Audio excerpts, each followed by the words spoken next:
Let's bring in Father Jonathan Morris, Fox News religion correspondent. He's in Las Vegas today. Father Jonathan, we start with the story of the Good Samaritans. First, a guy who heard it, grabbed his rifle, went out, engaged the shooter, apparently hit the shooter at one point, and then another Good Samaritan where he goes, hey, come on, we got to chase that guy, and they did. And they may have saved a lot of lives.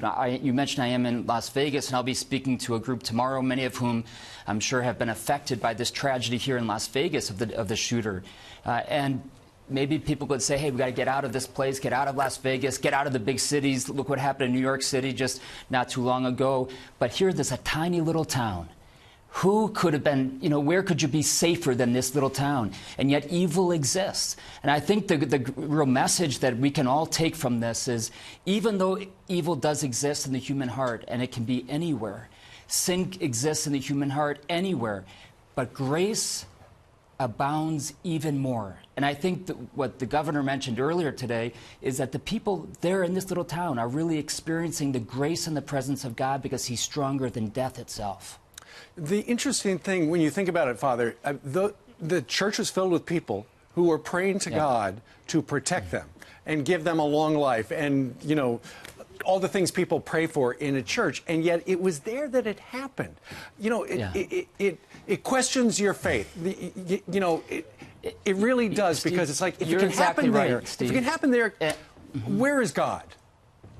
Well, if there is no heaven, if heaven does not exist, in other words, if there is no promise for life eternal, then I have no explanation whatsoever. Because yes, grace abounds, and there's great gifts and blessings that come even in the midst of suffering.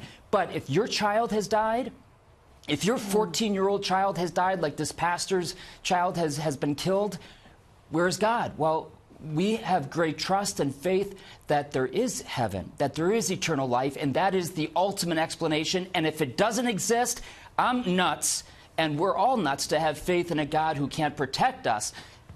If he really can, and he can, he has a promise for us.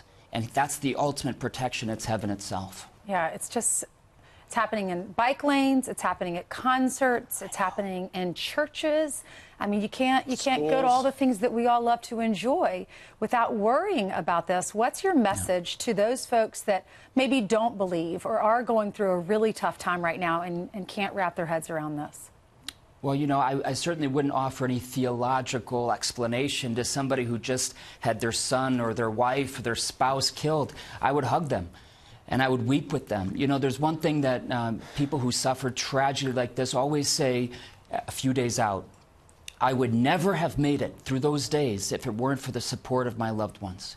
Mm-hmm. And not only the nearest ones, but even writing in letters and calling in. There's one last thing I would like to mention too, Ainsley, about, there's a lot of debate right now on the gun control and all of that. It's not the time, I don't think. But one thing we can do, we know, for example, this shooter was denied a gun, right? And so it wasn't about laws in this case. But we can be close to the people who we know are suffering around us, maybe mental health, maybe tragedy in their own lives, maybe broken relationships. We can't always stop somebody from doing something crazy like this, but maybe sometimes we can. And I think that is the biggest defense right now, being close to the people who are near brokenness. It's not easy. We have to do it as a church. We have to do it as a community, as a nation. But perhaps that is our greatest weapon, so to speak, against people who would use real weapons to do such evil, evil things. A lot of people have a lot of questions. Father Jonathan, thank you very much for joining us today from Las Vegas. My pleasure. God bless you.